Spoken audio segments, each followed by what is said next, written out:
The season has concluded, and so has Summer Stock. We're back in here for a recap of the big event, the big championship, and things lying ahead, including our first USFL to NFL signing. All this and more on our next episode of the USFL podcast, and it starts right now. 1, 2, 3.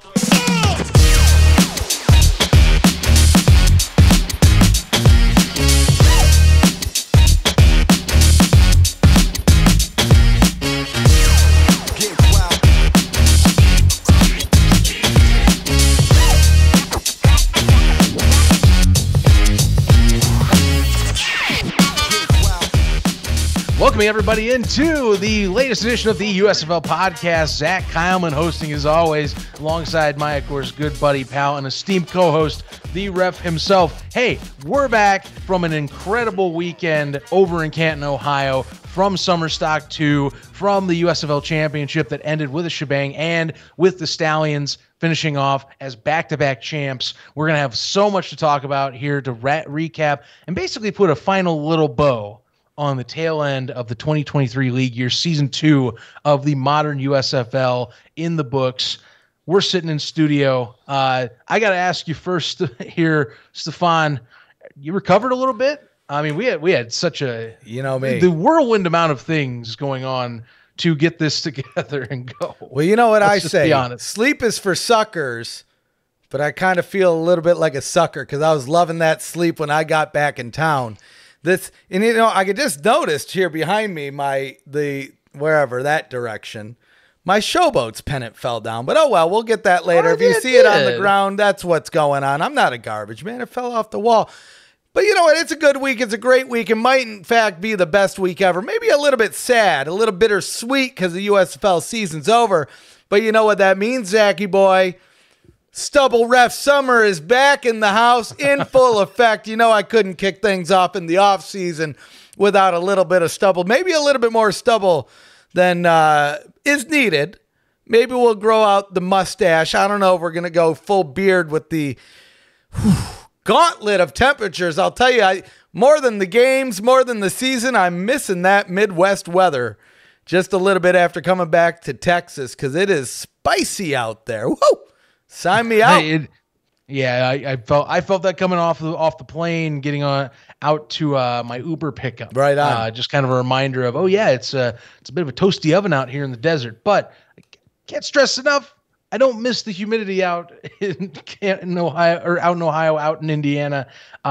Very appreciative that at least right now that I don't have to worry about. I just walk out and it's just hot. Yep. That's it. So no ickiness or anything. That I can live with that. Mm-hmm. I can live with that. So, doesn't mean that I didn't miss being there. I'll be honest with you. I'm glad. I'm so happy with this event. Went off for how crazy it was to lead up. Went off well. But I will say, still missing it so much.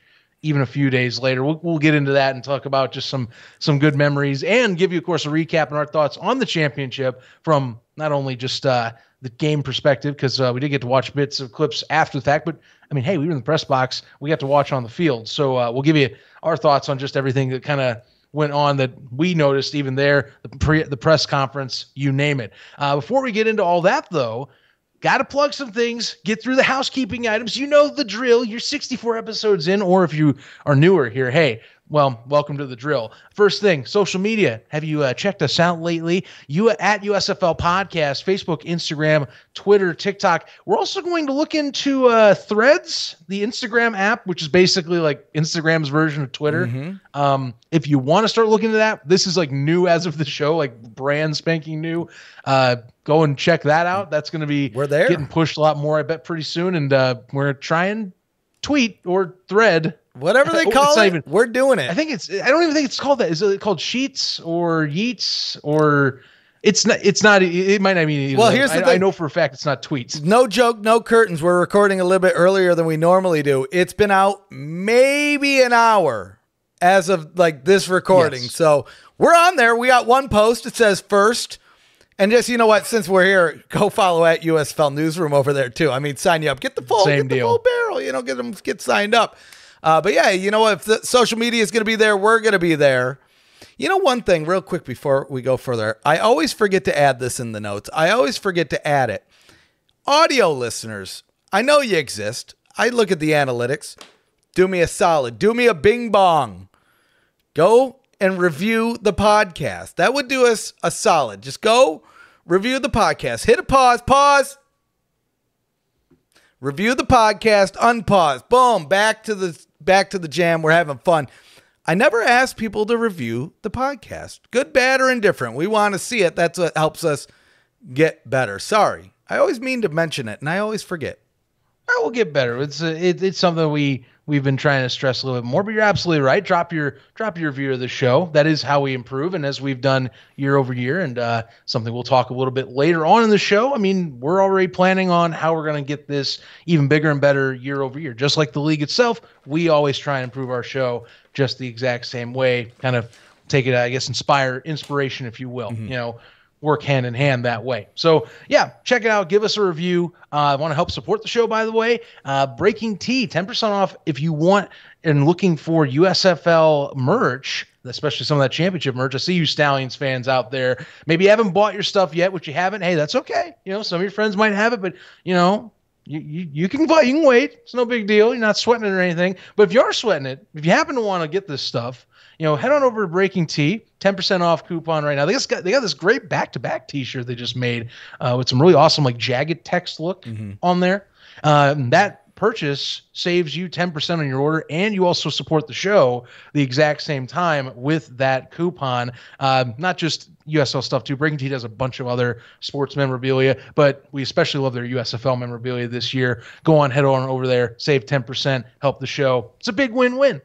You support us, we help give you an amazing show. And finally, if you haven't subscribed yet to our YouTube channel, which, hey, I don't know why I didn't say this first with the socials, but we're going to end it this way so you remember it. I hear a little birdie tell me that if you have the last item, most people remember this. So we'll see how this goes. Hit that big red button, click the bell. Builds morale, not only for you, but for us too. And you get entered into our 5K giveaway for a customized USFL jersey. Once we hit 5,000 subs, somebody's getting this jersey with all the fixins and the trimmings on it.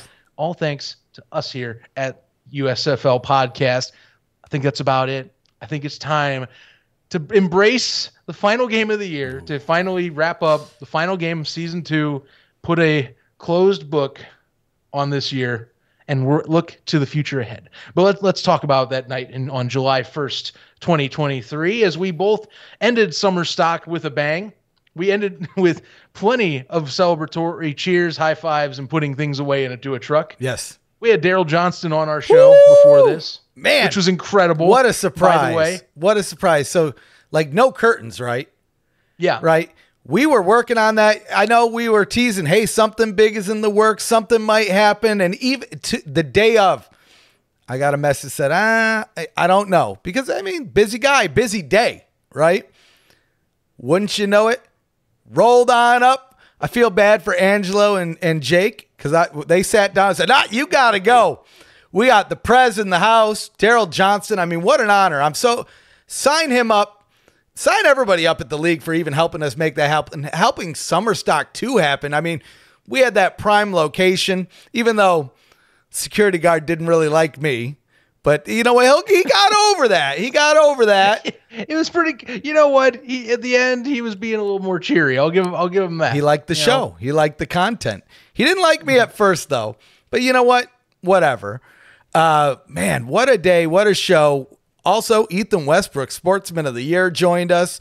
So that was hell of a conversation to kick things off, by the way. Really, really good gentleman. I'm glad that he got a lot more press during the game itself and during times where he was able to get on the sideline, because definitely very well deserving, celebrating him and his generosity and I think contributions to the league's image and their push to community. So yeah, awesome. But those two interviews, we had another surprise with Andrew Squara. All the community guys we had on, I can't say enough about it, how they did an excellent job. But my God, I can't say enough. The Daryl interview is going to live with me forever. My dad, by the way, a few hours before we jumped on here, he finally got around to watching the live stream. And all I get is a big, and I'm not going to say the F-bomb on here because I still want to monetize this, but he's like, "Are you kidding me?" right now? Yeah. You got Daryl? And I had told him before in a text. He just didn't read it or he was groggy or something. Right. So when he comes to me and does that, I'm like, yeah, Dad, I did get to talk with him. I had a bunch of questions. Right. In fact, 3 of us got to ask questions to him. Which I almost didn't. And some of you who watched the stream saw this. I almost let this man walk away without even letting him make a prediction on the game. Right. I almost fumbled the bag. The man, he saved that end conversation right there. He's a pro. He's a pro. And I've said it before and I'll say it again. God, I wish I could find that man's stylist. And I don't even think if I had them, I could look half as sharp as Daryl Johnston dresses on his most casual day. But being right next to him, seeing that ring, this is a legend. That's why I even told him on the show. I said, look, man, I live in Texas. He's a worldwide legend, countrywide legend, but in Texas, that man is a legend. Oh, yeah. And I said, I better get a picture of this. Otherwise, no one is going to believe me. But we got better than a picture. We got a whole video of it. So you go watch the replay. You know what? We might as well clip at least a couple of these things out because it's the off season. Yeah. Oh, it's gonna happen. Actually, it might already be out by the time I'm talking, but that's one of my plans. That's the first one out. And I'll add this on later when we talk about plans for the show ahead. Mm-hmm. But expect us to be better at, especially myself, since I'm more the video handler on the side with the clips. Mm-hmm. Expect that to get better as the year goes on, because we're still learning on how to manage time with that. Yeah, that's one thing. But the Daryl one, you should expect before this episode's out, it'll be out, and you'll have watched it, and you'll be like, oh yeah, I saw it. Yep. Yeah, it was good. I missed out on the live stream, but at least I got to watch that separate. Right on. Because it deserves its own video. Right. So. And I'm glad because James wasn't there initially. He was off, I think, getting his press credentials or going down on the field and getting some early shots. He wandered back, and I said, look, we got to get our MVP James on the show because, dude, that dude puts in so much work for he's helped fill in at the podcast, but on the newsroom side, that dude is keeping this ship afloat. But it isn't even just him, too. We were out there with Luke Miller. Jared couldn't make it, which is unfortunate. Shout out to all the newsroom crew guys this year for we had one heck of a year, a stellar year, a newsroom year. And Zach, I don't know. We got notebooks. We got notebooks now. Season 3 is only going to get bigger and better. And every one of the newsroom crew that was out there for Summer Stock has one of these notebooks. And we're all putting everything that matters in here. Because I do. I'm glad I got that from you. That was a really good piece of useful material that I've already gotten to use. Actually, during the championship, I got to use it because when we were covering the game, I'm handling the social media for Newsroom, so I'm doing the thread. That was allowing me to save notes to put in just in case plays happened already. I already got used. Yeah, hell yeah. Good. And so I've got ideas for it. So thank you for that. Been putting notes down 1 page through already. Hell yeah. At least it's been used for scribble. For sure. See where that goes. Just wait. You have anything in your notebook yet? I do. I won't read them. Oh, yeah. No, it's okay. I'll read bullet item number 2, pay Ducky. Speaking of which, actually, real quick, one thing that I realized we didn't talk about at Summer Stock was the Ducky charity merch. We didn't even bring it up. Oh, my God, you're right. So here's the deal. Here's what we're going to do. Just because I like even numbers and I like everything. You have until, actually, the day that this episode drops at midnight, the Ducky merch is off sale. You have one last chance. But here's where we're at now. It's actually a little bit under 100. We're going to round it up. $100. We're going to send over to Feeding America. It's not a joke. That's the name of the charity. We're going to have that. Once we have it, all the transaction done, I'll have to erase, any personal information, however that comes up. And we'll post an image on Twitter or Threads or Facebook or wherever your happy faces are on social media. You'll see that post. But you have until the end of the day that this podcast comes out on the 7th. July 7th is the last day to buy it. And anything that's in there is going to Feeding America. So, nobody mentioned it, nobody called it out. No, but I thought about it after the fact. But we had a different segment because we had Luke and Ducky up there battling because both of their teams were in the championship. So, hey, things happen. Fun game, though. Fun day. Summer Stock 2. The craziest part about it, Zach, is now I've had the realization is the next thing down the road, Spring Stock 3. Man. Spring Stock 3. That now we're about to have a trilogy, man. A trilogy. I know that is still months off, but it's just like last season. It came so quickly. Mm-hmm. It doesn't matter. It's going to sneak up on us. I'll tell you. Without question. I got a tagline, if we do so happen to go back to Birmingham. This is not saying that we are. We need There's the a schedule. whole off-season of stuff to get through before we even make that decision on location. Jeez. For sure. But I'm saying schedule is first because we want them to be playing on the first day, right? Clearly. Right. But hear me out. Back to Birmingham. If we end up in Birmingham, I mean, I struggle to find a better tagline. So all you Stallions fans, you better hope that you guys make it appeasing to us to come back because I already got the tagline fixed, ready to go, signed up. But I'll have to start thinking of other ones for other cities because, I mean, they're all in play. Detroit might be tough, but I anticipate they're going to be smart and save Detroit for later in the season when it's like 8 million degrees down south. Yeah. I mean, you also got credit could change, but, Motor City Meetup still is a thing that's floating out there. Mm-hmm. So, could be one of those things where it's like, we were ever a special thing for Detroit. Maybe that's not it, or we evolved the Motor City Meetup to be a little more than just a meetup. So who knows? For sure. Who knows? This is all part of the discussion plans. But yeah, I mean that schedule, that's going to be crucial, I think. But dude, back to Birmingham would be epic already. Which to have I that love as Birmingham a tagline, anyway. It's easy. It's so easy. It makes sense, and sense make dollars, and I like dollars. But either way, I'm looking forward to Spring Stock 3. No curtains. Off-season, off-topic, if you will. You know what my plans are, Zach. I'm not going to say the full plans, but I'm training. I'm training for a big fight. The fight of the games century. Will be legendary. Oh, I'm going to be the best boxer Muhammad Ali was going to wish he was going to be. I'm going to sting like wasps and dance like butterflies. I am issuing no grudge match challenge of a boxing match. I just want to do a food bet again. You could be the ref. But I will also this time. But I also now know what I'm getting into if I take an L, if I take a W, because I know that there's curses and superstition on the opposite side of this thing. Even if I get it. Ref's law is ruthless, man. People even blamed me after the game because I was the only one to say that the Maulers are going to win. And I mean, we all saw what happened during this game. They did not win. They kept it competitive, though, which I'm very happy about. That's what I wanted. They definitely kept it competitive. Let's get a little more. Let's get a little more into the meat and potatoes of this whole deal. USFL Championship number 2, 2023 edition. Maulers seeing if they can complete the worst of first season. I'll tell you one thing. When we started this thing off, they did. I think they did their first drive almost correct, almost perfect. Yep. It was so close. They didn't get the touchdown though. They sapped away so much, over 9 minutes. Mm-hmm. It took 9 minutes of a quarter to drive methodically down the field to kick a field goal. Yeah. And that was kind of the rest of this for them. Mm-hmm. You get the ball, methodically drive down the field, get chunks, kick a field goal. Yep.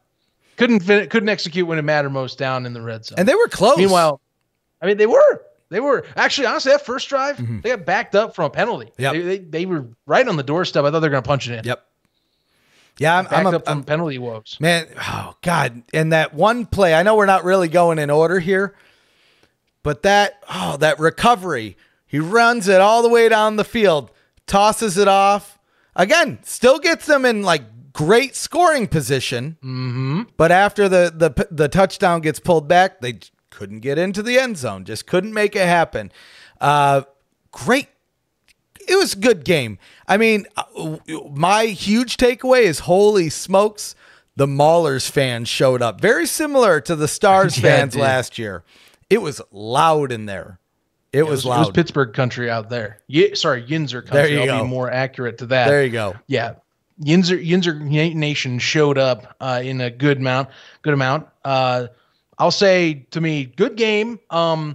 Personally, still prefer last year's, but that's also because just you can't control outcome. Sure. That being said, still entertaining. Honestly, the best tension, and you brought, this is why I'm going to revisit this, and I don't think it's not a big deal that we're out of order in this sake, but like that fumble recovery, Alex Magoo, first off, insanely, I know he's an escape artist, but it was a boneheaded play at the time.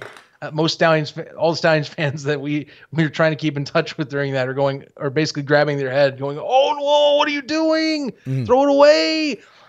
And it was this close to being that much of a momentum changer. That the crowd in the building, if you get the TD the way they had, it was popping off. They were ready to go back on defense and essentially put the pressure on in 120% effort. But just the unfortunate instance of that slight speed difference, that's what killed it. Oh, yeah. That slight speed difference right there changed the game right there. Because honestly, that allowed the Stallions to settle in and allow John Chaffetz to say, okay, we have an opportunity. We got to stop them right here. They haven't been able to score all day from getting at least in terms of a position of getting a touchdown. They've been able to stop them within the red zone, within like that 30-yard range, and see if Chris Blewett has to then get pressure to kick a field goal. Funny enough, he misses that field goal. Right. They had a chance to cut this one down to a touchdown to even further into that one score, make it like more of a reasonable touchdown, and then you kick the XP, you take the lead. Didn't happen. Stallions defense holds up, gets the missed field goal. And the rest is kind of history of that, charging right down the field. With Deion Kane, slam dunk for a touchdown. Which actually reminds me of something what Coach Holt said, not only in media day, but in the post-game press conference. He said, everybody's talking about this game like it's the Birmingham offense versus the Maulers defense. In reality, the bigger story is the Stallions defense against the Maulers offense, right? We know that the Stallions offense is stellar. We know that the Maulers defense is stellar, but when you flip things around, that's where the real mystery is of like who's going to pull this game out. And you know what? At the end of the day, the Stallions defense held their own, right? They held their own. They stopped the Maulers from getting a touchdown, right? They put pressure on them to even stop that field goal from happening. It was hard going into that game, not saying that the Stallions had a really good shot of winning it, but I was not going to be the guy to count out the Maulers. They really, especially in the media day, Ray Horton was not messing around. He came into that like a mission. No, this is a game for us. We are here to win this game. He also had, and this isn't necessarily on the game, but he also had some really great advice. He was talking to Daryl out in the crowd, and he said something along the lines of, I talk to my players and I tell them, these are the good old days that everybody talks about. You always hear about the good old days, the good old days. He said, these are your good old days. 20 years from now, 30 years from now, you're going to be talking to some of these guys, reminiscing about this being the time of your life, the best time that you remember being alive. And that is amazing advice. I'm stealing that for situations outside of football because, both coaches, sign them up. I love them both. Skip Holtz, how could you not love him? The dude is such a friendly guy. Ray Horton, though, he's smart, man. He's sharp. He knows what he's talking about. He's determined. And, I would not be shocked to see this Maulers team continue to improve next year with him and his son in that coaching team.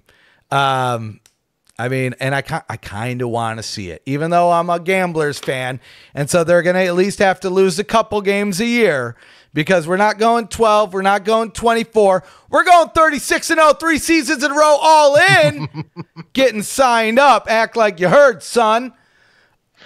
I'm glad you can keep that up because it's good. We're undefeated now. Undefeated, baby. All in. 36-0 though. Oh, it's happening. It might even be 48. Better watch out. Baby. 48. Don't you watch, or you it do never watch. Stops. You do watch 60-0 closely.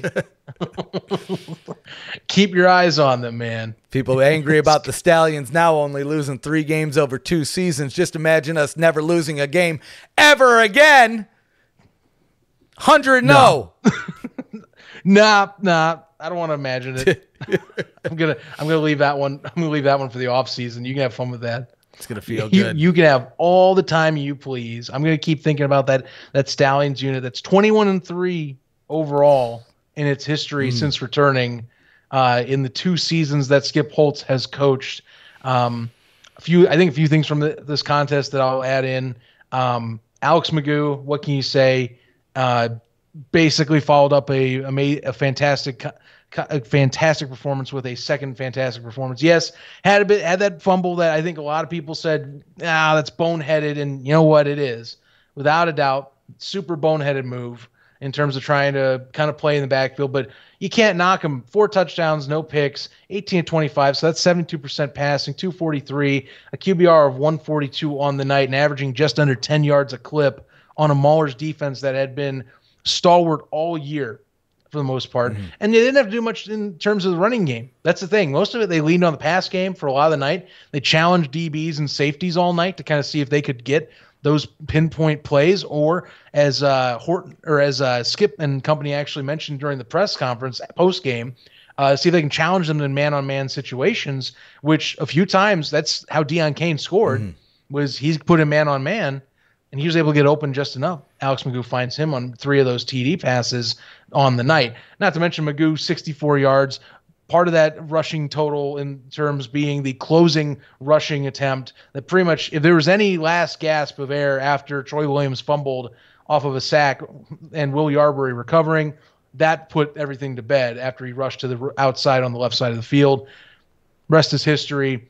And they celebrate with Miller High Life 40s. I think that's the most talked about thing on Twitter, was the fact that they busted out the 40 bottles and just started spraying and praying. Dude, it's awesome. I mean, alcohol, beer sponsorships, partnerships, whatever you want to say. I mean, those are a tough get.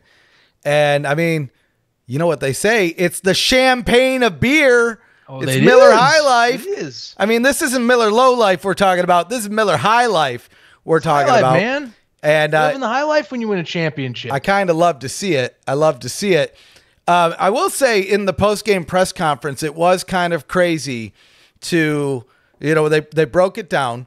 We had Skip Holtz, Coach of the Year. Yep. Alex, man, why can't I speak? Alex Magoo, season MVP. Yep. And Deion Kane, finals MVP, championship MVP. My brain's all out of whack on this segment for whatever reason, but I mean, how crazy is that? Mini speculation zone, I guess.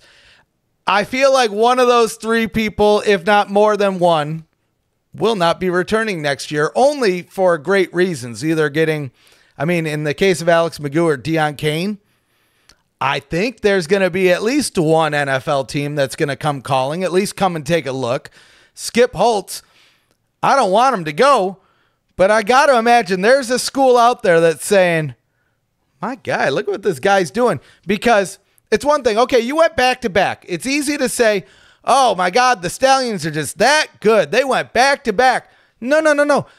They had, I want to say 14. It might be more, it might be a little bit less, but I want to say they had 14 consecutive injuries at the same time in at least one of those games early on. Bo Scarborough out for the season. Jamar Smith, the guy that took you to the championship last year, gets pulled out, kind of a uno reverso of last season. Exactly. And then Alex Magoo comes in. Skip Holtz coaches this team like a madman, for a lack of not using a bad word. And they're back in the championship. And not only that, they win it. I mean, this wasn't handed to them. You could say it's a dynasty. You could say whatever you want, but I'll say this. They earned that right. I mean, I didn't think they were going to do it. I thought before the season started, I said they have a shot. With all those injuries, I said, oh, man, that's a stinger for the Stallions fans. And then what? They only lost an extra game than they did last year. And you could even chalk that up to the fact that, well, they're not playing at home every game, even though whatever. Sign those guys up. Who do you think? Who do you think's going to be the first one to get snatched up by someone? Well, beyond, for example, one specific kicker, you mean? Well, yeah. We could talk about that too. Those trio. I'll wait. I'll give you my other thoughts because I don't want to. I'll leave that one alone. But I I think right now the one that I think will be snatched up the quickest isn't even on the Stallions because of the fact we're seeing rumblings right now from various other media outlets that Reuben Foster's getting looks at NFL teams, which deservedly so. Honestly, in terms of Mahler's players that stood out, he was the one that actually got to Alex Magoo and caused that fumble in the first place. He was high flying around the entire defense all night. I think he gets a look, and I think that he gets signed on. And I actually believe he sticks because NFL teams do know what he is. I think they just wanted to see, he's been away from the game for various reasons. Does he still have it? He does still very much have it. I think that he sticks, and he'll get on. He'll be one of the next signed within at least the top 10. There's no way he's not one of the first 10 that goes off the board. And he also has the most tape as of late to go with. I think Magoo does get signed somewhere. I don't see how it happens where he is left off a playing surface without getting a look. There's even teams that I think, to me, you can throw into their quarterback battle just for interest and have some fun and see where it's at. One of them being in Florida. I think he should go to Tampa Bay. But to be honest with you, I would love to see him go and compete on the training camp staff for Tampa Bay because I know that they've got some signings, they got draft pieces, but I think that's a team that needs someone that, maybe we got a wild card in there. Someone that is mobile, someone that's coming freshly off of a season, and I think is determined and hungry. Why not? That's my main example. There's been a few other people that have given me some, but I personally have stuck with a front runner is he should go to Tampa Bay. Right. So I think you see him go. I think right now Corey Coleman will get signed on depending on the severity of his injuries from the end of the season, but I think he gets signed on again, familiarity, but he also showed he still has it. Right. So a few other pieces. And I think you're going to see in terms of like poach teams, Maulers are going to have their defense poached a lot. Sure. I believe that you're going to see the Stallions and the Breakers. They're going to have offensive pieces that are either poached or in the case of McLeod Bethel-Thompson, we'll watch to see if he does get moved or he decides to say farewell on a career. Right. That's also another element is we don't always talk about this, but there are people that they might retire. Right. We saw a few retirements last year. MBT, I think, is on that list of guys where I'm like, if there's a potential retirement candidate, depending on his life and what he wants to do, he might be on that list, which would be a shame. But, the fact we were even having him for a season, I have to appreciate. So I can't complain too much. 100%. And he's 34. He's back home in the States. If he doesn't come back, I completely understand. And they've got quarterbacks in the wings that actually Daryl Johnston brought up on our show. He's high on Davis Cheek for if MBT doesn't return. Right. Cheek, he thinks, can take the reins and become that next man up under John DeFilippo. Oh, and I think so as well. But yeah, they kind of alluded to that in that final Breakers game of the season where, well, MBT is going to have to go and he's going to have a lot to think about in this offseason. Whenever they start saying that, you're like, oh, this dude, he might be thinking about retirement. But like you mentioned, he's got a cozy life. I think a big piece of it, he wants to spend time with his family. I mean, he has kids. His wife's got, a nice job. She's a writer for Marvel or a producer or something. She got a pretty high up job over there. Can't blame him for that. But yeah, Breakers fans, I wouldn't be worried because, well, we talked about this in the preseason. They had one of the most stacked quarterback rooms as it was. They did. And I mean, just getting MBT, it made sense why he would be the starter. But, Akil Glass, Cheek, either one of those guys, I think they'll put on a fun show out there. But as you alluded to, we have our first signing. There's a little bit of mystery to it, which maybe not by the time that this episode releases. But first player going to the NFL this year, Brandon Aubrey, Stallions kicker. Makes sense right after the championship. He's the first player to be signed, but the team has not been mentioned. USFL Comms, they kind of put out a statement on it, and this makes sense. They could do that, but they feel it's more like the player's story or the franchise signing them story to tell before they release it, but they will have like a graphics package, it sounds like, when that news is official. Now, we'll say this is speculation zone, little speculation zone. I heard it could be the Washington Commanders. Will it be? I don't know. I could be proven wrong. But this is Wednesday, so I'm going to say it now, even though this episode doesn't release until Friday. I assume, I don't know, I assume by the time that this episode drops, that news will be out. So we'll see. Either I'm very right or I'm very wrong. But yeah, we'll see, because I assume you'd have a little bit of competition over there. But it's nice to see, because this happened just like 2 days after the championship game. I think this came out on Monday, right? Mm-hmm. Which is faster than we got our first signings last season. Super quick turnaround for this. So, but I tend to agree with your sentiments on who we could see coming up. But there's one that you missed there, Zach. A guy that likes to go all in. I know who you're mentioning, but I'll let you continue. Thank you, sir, because, he went all in. He was arguably the runner-up for that MVP position, Mark Flippin Thompson. And I mean, in a time where I don't think a lot of people gave the Gamblers a lot of thought in the beginning of the season, that dude, without Mark Thompson, the Gamblers would be probably half as good, or maybe half the record that they have right now. He set the modern record for the most touchdowns. Was just going to town every game, and he only played 8 games. Yeah. Right? That's a guy I could see going over to the NFL. But there's another one that Daryl Johnston also specifically mentioned on the show, saying if somehow, some way, he doesn't go to the NFL, after next season he will. Right? That's how much confidence that they have in this guy, that he's going to be able to take it to the next level. But I mean, he's one of those guys that, as a secondary guy, coming up whenever, that's a guy that I think could bring some productive yards to a good amount of NFL teams. Shoot, I'd take him on the Lions, right? Mm-hmm. Sign me up. Put him in there, short yardage, boom. Anything under 20 yards, get him going. I think he's got us. You know what I mean? And he's all in. He's all in, and I'm all in. But I think for Mark, I do want to see him go somewhere. Mm-hmm.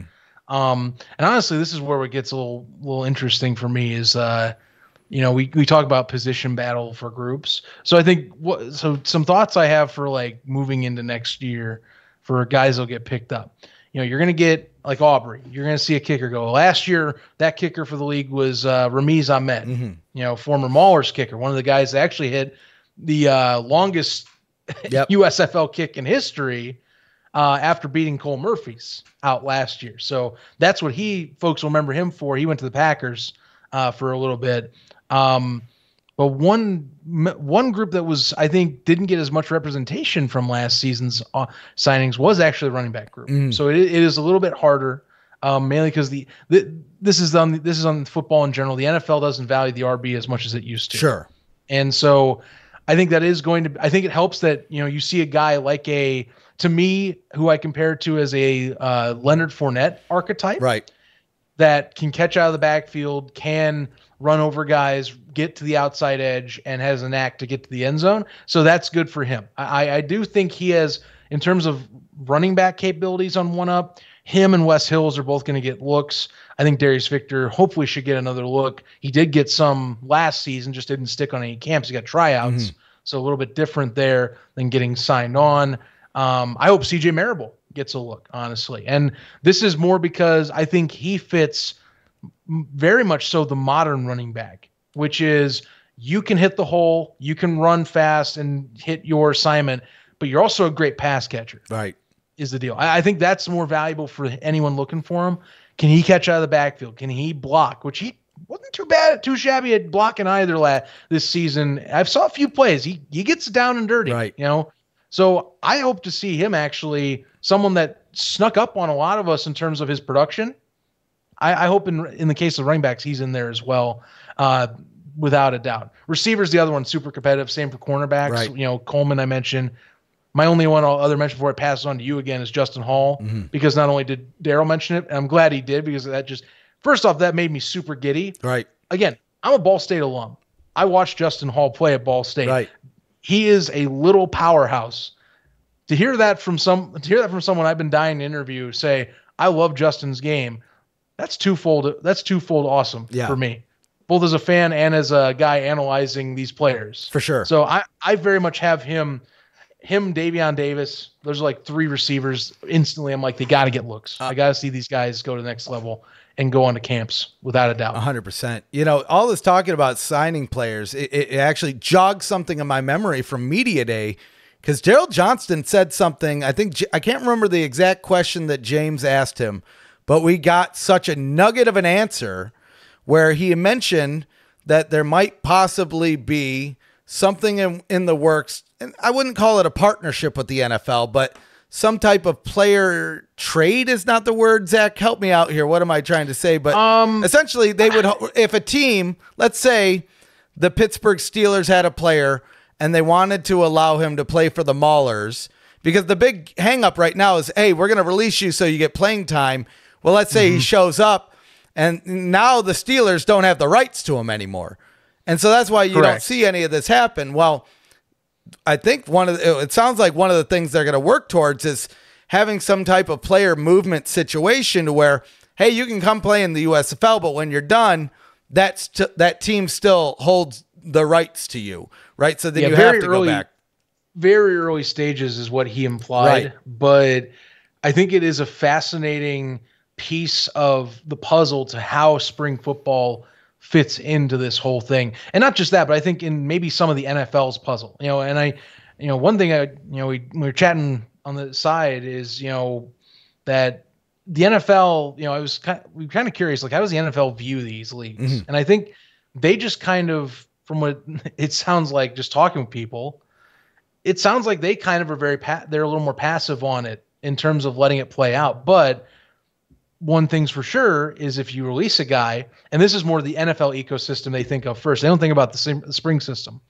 But one thing with the NFL ecosystem is, like you said, you let someone go, then, say you need reserve talent. Reserve talent has become more of a conversation in recent years, not just quarterbacks, but anywhere. And linemen in particular. Reserve linemen, it's like the second most important offensive piece, if you ask me. Because you can't have a quarterback stand up in the pocket and deliver a clean pass or run an offense efficiently, even in the run game, without some good O-line help on any of those positions. And so those are like diamonds. Those are like diamonds or precious jewels you hold, even the backups. So the spring football scene, and this is any of the leagues, their biggest, I think, make or break moment for teams is how good their line play is. And it's even more present in these. Like, you saw Birmingham, their line's pretty good. It's been good for 2 straight years, been one of the top O lines in the league. New Jersey, same deal. Actually, New Jersey, talk about guys that have been repeatedly doing damn good work. It's one of the only lines that has consistently gotten repeat multiple O line positions in the all USFL team. So good linemen are super valuable in football, even more so in these lower ones. And I think that's what was implied was, how can we build a system like that? And that's going to take some time. Sure. Because you got to build trust with the teams that you talk with and the NFL. And I think we get into the same grounds of, and Daryl would know this, the same grounds of what Tom Dundon was talking about back in the day. How do we create a relationship that benefits the player, but also doesn't affect either standing with the team? So, for example, a team gets their rights still and they can go back, and doesn't risk them being, I would say, misused in roster practices. Like, we're going to just demote you to clear you out, or maybe we don't like you, so we're going to throw you into the USFL and your contract will be much more depleted because you're in basically a second league. That's the conversation I think that would be talked about, because the AAF did this. Sure. And at least they talked about it. Right. In some way, not exactly this, but like something similar. So every time you hear something come up, you and I and others that we know from back and listening to this back in the day are going, there's a lot that has to be talked about. This is really early. And even Daryl stressed this. This is like early conversation, but it's something he expressed he would like to see move to if there is a plausible way to do it, because everybody wins. Yeah. You get experience with more reps. You're not being held on a roster, and NFL teams get to keep your O-line rights, and they still get quality O-linemen that maybe they got more skill and, I would say, teachings for going down a level. So now you have better reserve talent. because of it. Right. I mean, either way, this is where I love watching the USFL build from the ground up, because last year was the first season. Then this was the first time in nearly 40 years that a spring football league made it to a season 2. Now we're actively working towards the first spring football league in nearly 40 years, moving on to a season 3. And every year, it gets just a little bit better. It goes down to that mission statement that Daryl Johnston said way back in the beginning. Year 1, get on the field. Year 2, get a little bit better. And every year you're building, you're growing, you're getting all of the pieces in the right places without having to reinvent the wheel every year and try to figure out what you did wrong. There's minimal wrong, and it's more of, okay, let's get into the new hub markets. Let's expand into these cities, which is another thing that he touched on in the Summer Stock interview, where he said, look, they're working towards it. That's what they want. They want all 8 of these teams to be in all 8 cities. But I think he mentioned that they're not planning on expanding until they get these teams in the market, because I know there was some back and forth. There was some speculations. There was some, well, what if, and maybe this situation. And even me, honestly, I thought I could see them doing it. I could see them doing it, but it sounds like that's not the plan, which to me is promising, right? Put your effort towards what you have now, get that figured out, get that solid, and then think about the next steps. Well, and it's a consistent message. So, Media Day was where he mentioned about the expansion, which I didn't even know he was going to dive into it that hard about, the talks of, will we move to 10 teams? Because that just means he sees all this. Sure. Like he's actively monitoring everyone's response. He even acknowledged at Media Day, decisions they made on the 4 hubs were directly related to feedback from fans that didn't want to go to a north-south system that they were going to do. And so he said they took a leap of faith. He thought it turned out really well. I think fans overall think it turned out very well. But now, as they know, they need to continue to keep building upon it, which they have to go through the right way. So like you're talking, he's mentioned they're talking to groups about trying to figure out where they're going next.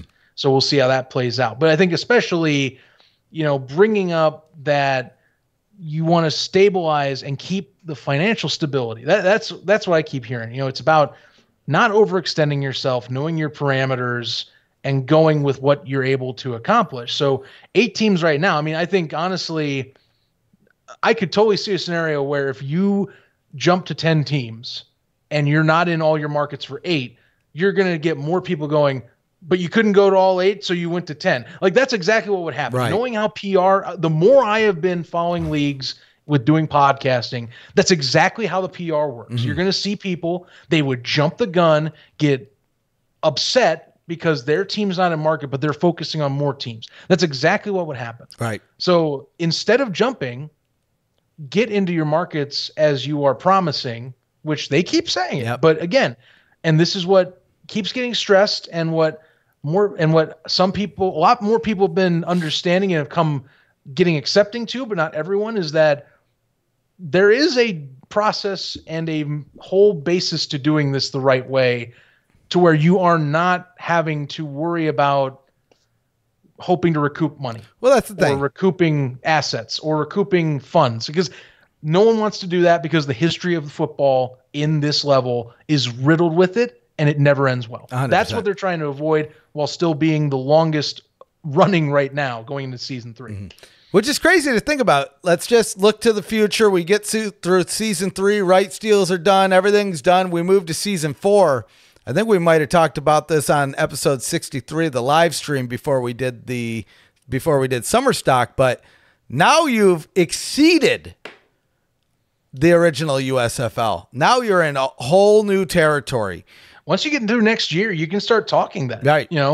That's the thing. Now, I mean, there's some things still hanging in the balance. Obviously, like we've talked in some episodes, I'm fascinated to see what the media conversation is, because one way or another, I've seen, and it's interesting because, again, you have Yahoo reporting one item where it's 3 years. I've actually seen, and this is just off, you can call it speculation if you want, but just based off other people throwing their own leg into this, I've seen where it's a 3rd-year option. I don't know which version of that deal is. If it's a 3rd-year option, then they're definitely, without a doubt, have to talk this year, because then you're talking. But no matter what, that whole conversation, like I am waiting for Sports Business Journal and Sportico to be on top of that, because that's the next big swing in this part of the football market is, do they get another deal right off the bat, or do they have to keep playing ball and do the prove it items to their second partner over there with the Peacock logo? Right. And I mean, for all intents and purposes, it seems like NBC is happy with what they're getting. I mean, I think it was USFL Expert posted some numbers in the chat earlier where, the Premier League is pulling in like 1.4.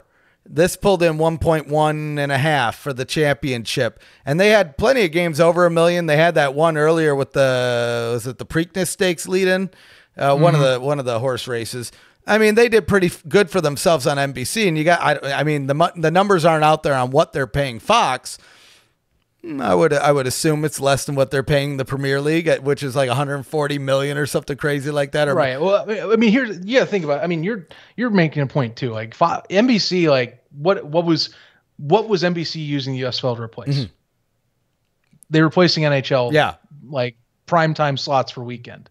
So far, it's seemed to have done most of its work. Right. Is what I think you can say. If you're NBC, you've done solid. Now, I will mention it. I didn't think I'd get into as much ratings talk now. Sure. But, you get the next championship numbers out.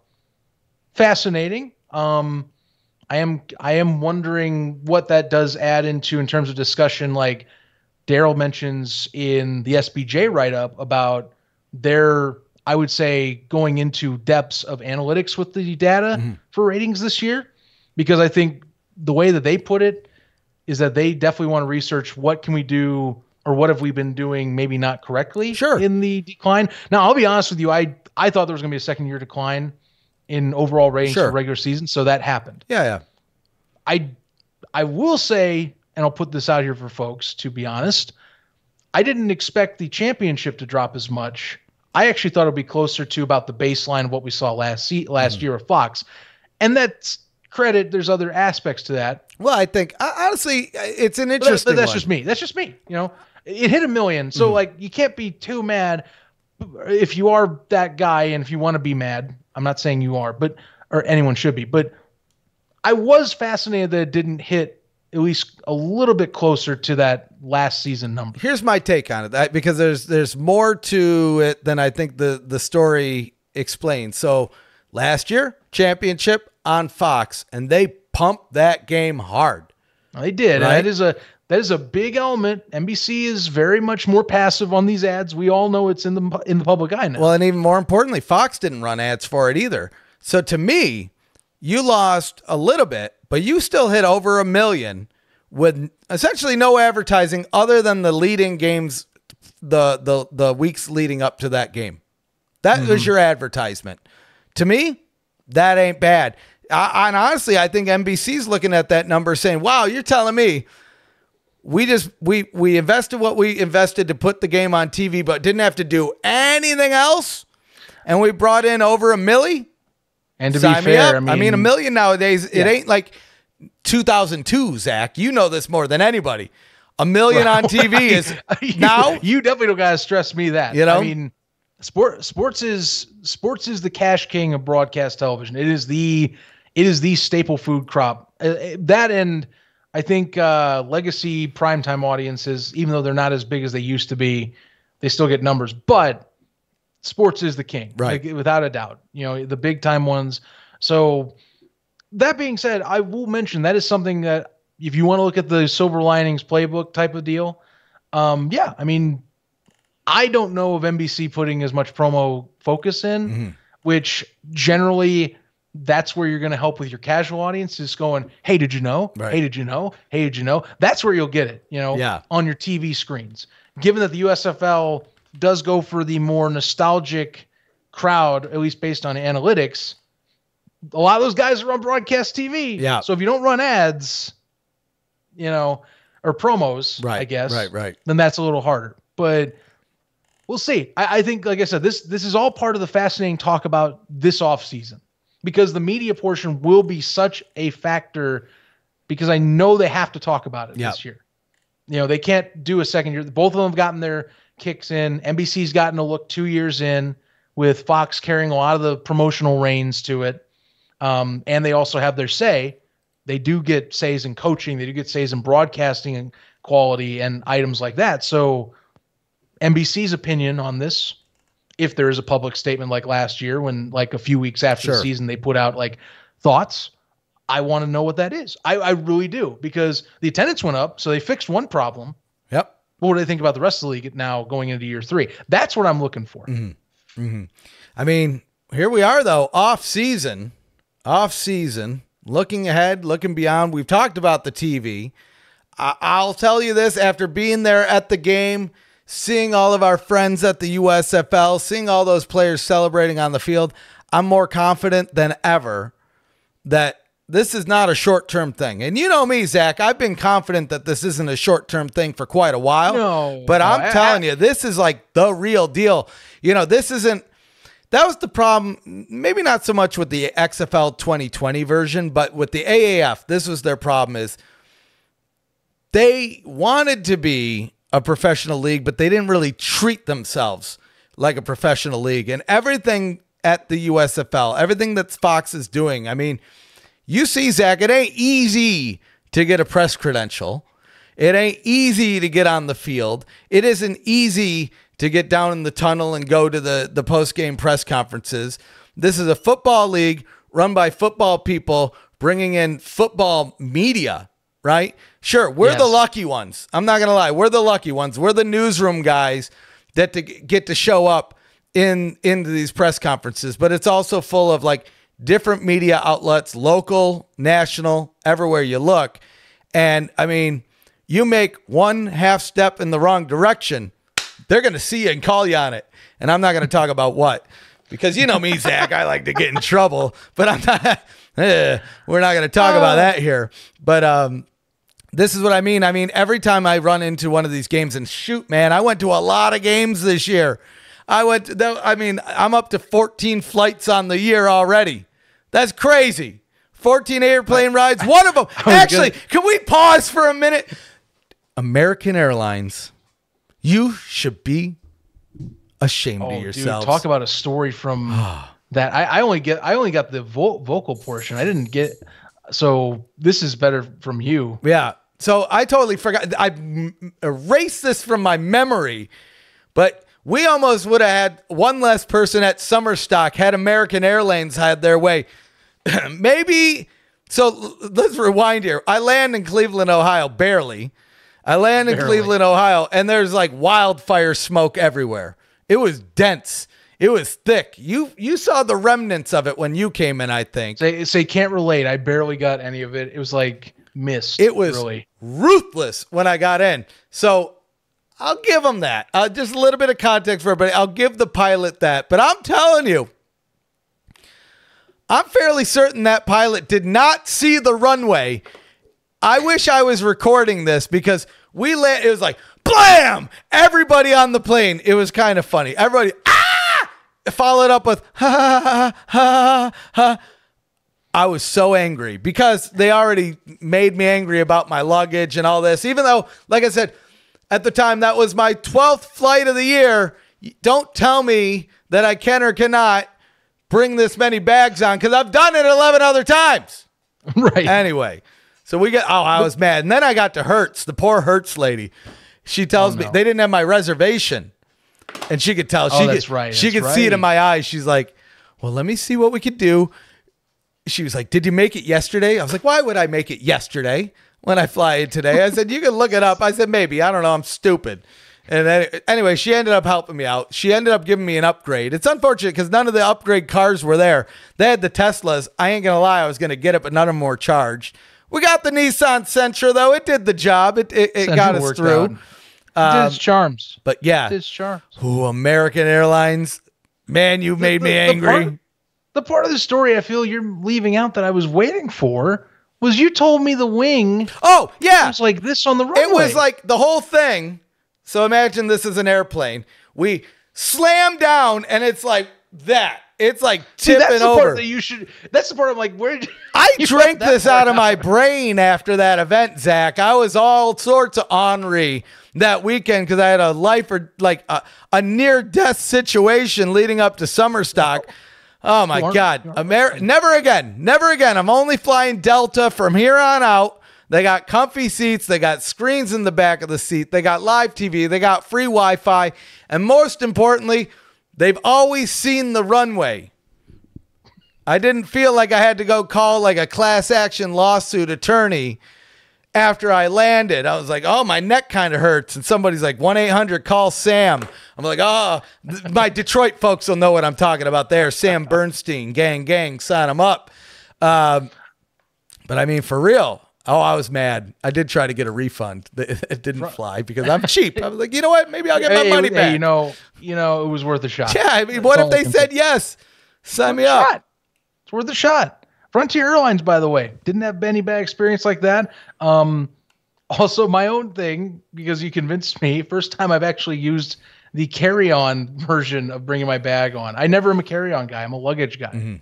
So how did it work out for you? It worked out really well. I'm probably going to do it again. It's great with my bag. You know what's great it's about that it? Easy. They'll never lose your bag. Mm-hmm. See, I used to be a check guy until they lost my bag. I came from, I think I was flying back from the Dominican Republic, and the customs line was just unruly.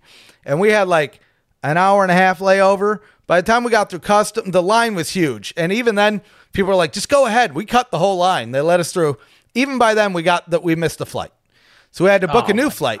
But my bags ended up somewhere else. They ended up somewhere else, and it was like a week before I got my bags. I'm like, how though? If I missed the flight and the bags made it, shouldn't they be where I'm landing? But no, apparently it's not that simple. Apparently not. So as much as I can. That's why when they told me, no, you need to check in your mixer, I was like, oh, no. I said, if we don't get this mixer, that really throws a wrench into my upcoming plans 2 days from now. And I might have been mean. I won't say what I said, but I was stern. I wasn't mean. I was stern. I said, you better not lose this, because if you lose this, I'm going to lose it. Karen the ref out there. Oh my God. I should send an edible arrangements to American Airlines after that one. Dude, you're getting like so many variants and personas now. My goodness. It was if a you good had week. Karen the ref?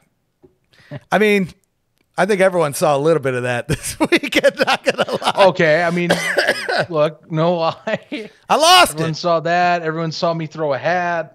That's what it's all about. A little bit of stress. It wouldn't be a good show without like a technical difficulty. We didn't get the sound working until like 5 minutes before go live. We didn't get chairs 5 minutes until we actually started talking.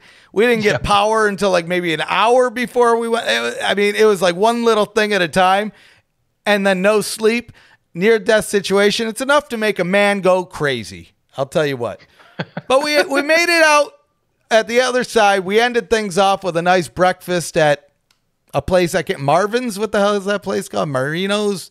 Oh my gosh. Something. It was good. It was on Whipple Avenue. I remember that much because it's a funny street name. I'm going to kick myself for that. Next time we'll have to write it down in a notebook. Just look for the place that has a breakfast place, a pizza place, and then a bar. And it's all the same place but separated by walls. That's where we went. Good breakfast. It was good. And good service, good coffee. My eyes weren't twitching. That's what it is. I knew it was something. It's Cafe at Michael D's. There we go, Michael. I was like, I know there's a Mike in the name, but yeah, it's Cafe at Michael D's because then you have Michael D's Grill, Michael D's Italian, Michael D. All in 3-in-1 building. It's very versatile. I'm not gonna say it. I will say it. I won't say it. I won't say it. You guys can use your imagination. Michael D's. I'm just saying. Just you take it from there. I'm gonna keep this one PG. Well, I don't. Bit of a shorter episode, but I guess good recap. Any final thoughts on the season? Oh man, I'm just looking forward to the next one because this year I made a premonition. it didn't necessarily come true, but the Gamblers still did go all in. I think they defied a lot of people's expectations of what they were going to do after their defense got fleeced last year. They got a new coach in the offseason. I'm looking forward to that. I'm really looking forward to our Panthers as the Panther, the number one Panthers fan. Is EJ Perry coming back? Because if he is, I have questions, but I have hope for that team.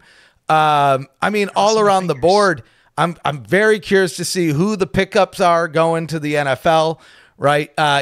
Even if the Stallions get fleeced, pickpocketed, whatever you want, even if they lose half their roster, I got a feeling if Skip Holtz is still there, that's still a championship contender. And, you know, I mean, this is going to be, I think, the big one on everybody's mind going into next season. Where are we playing? I mean, it's still early to say. I don't think we're even going to hear murmurs of that until earliest December, maybe January, realistically. If we look at historical trends, even though it's only 2 years, but hey, that's a historical trend right now. I'd say that's when to expect it. But I mean, you know me, I'm going to have my ear to the ground out here in Houston, seeing what I can find out. Are we moving to that market? I got friends out in Louisiana, New Orleans, put their ear to the ground. I mean, Canton, I mean, the big question on everybody's mind, is there going to be a situation like the Tampa Bay Bandits where they repackage a team and now Canton gets a team? My eye is on that situation. I mean, those are just a handful of the things that I'm looking forward to. But God, 8 months away. It seems so far. But one day we're going to be doing this show, Zach, and I'm going to reference this moment and say, do you remember when I said it's going to be so far? And holy smokes, we're here already. It's going to fly by. But stay tuned, everyone, because we're going to still be dropping these episodes. It may not be every week all the time, but I would say I probably want to be a little bit more consistent in the offseason than we were that last year, even though I think we put out a boatload of episodes. We covered most of that. There was like a month we took off, and then we came back to it and sporadically have a week or so off. Expect that. But I know one of the things we're working on, at least, is trying to get some more interviews coming up. I know Zachary Potter's high on your list, and I mean, I'd be thrilled if I could get that one. A wonderkind, 22 years old, GMing. Like, I don't even know a good example. He might be the new Barr, right? 22-year-old, 2 championships under his belt. The Brian Scott prodigy. My guy. Sign him up. The Brian Scott prodigy. That's how I'm looking at it. The kid went from Brian office Woods. work. Yeah, Brian Woods. Too many Bryans. Yeah. So if you don't know, no, I'm glad you caught me on that because it took me a second. Very big difference. It took me. I was like, Brian Scott. Are we talking about because he was the one D3 man's Aaron CFL Rodgers quarterback right now? The other is trying to start up a elite high school football. Setup and also help start the USFL. So keep that in mind too. But yeah, amazing how you go from desk job to GM. You know, a little inspiration, and only at 22. I think that's just incredible. So we're going to definitely look at interviews this off season. Trust me, they're not done.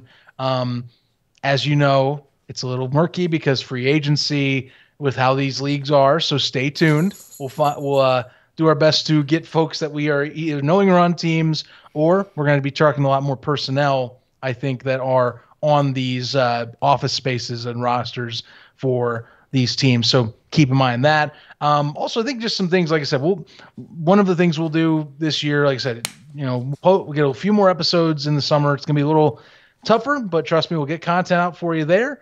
You should expect to see more clips of episodes past. So expect to see a lot more of those drop. If you're a YouTube guy, maybe you missed some speculation zones we did that haven't maybe come to fruition or we're still wanting to put out there.